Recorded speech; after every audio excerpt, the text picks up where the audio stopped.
EU on the rocks, Ireland's raw deal on fish fueling resentment as Irexit support surging. Ireland is guaranteed to get an increasingly raw deal from the EU after Brexit when it comes to fishing quotas, which will in turn fuel growing disenchantment against Brussels, a former diplomat has predicted.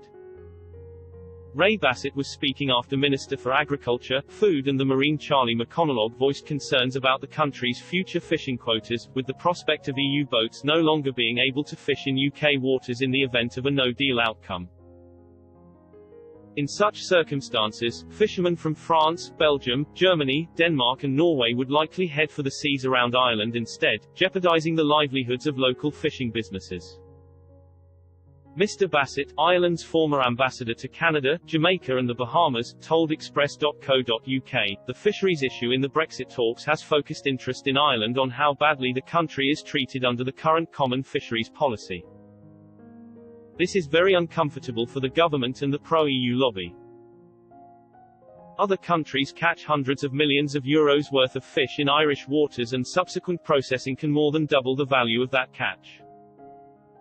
The possibility, or more likely the probability that Ireland's meagre fish ration in its own waters may even be further reduced to cater for French, Spanish and Dutch fishing interests displaced by Brexit, is causing consternation.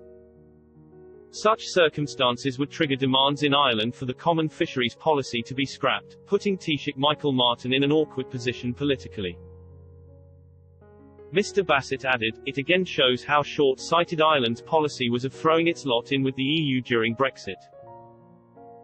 It also comes at a time when the Department of Finance in Dublin has confirmed that Ireland's net contribution to the EU budget in 2020 will be €1.5 billion, up from €1 billion last year, and this does not take into account Ireland's pending large contribution to the EU COVID fund. Fishing was far from the only issue where Ireland appeared to be losing out, Mr. Barrett said. He explained, the continued delay in starting a COVID vaccine program is also reflecting badly on the country's relationship with the EU. Ireland, unlike France or Germany, made no purchases of vaccines itself, relying entirely on Brussels to provide supplies. This has led to the country getting a very small initial allocation.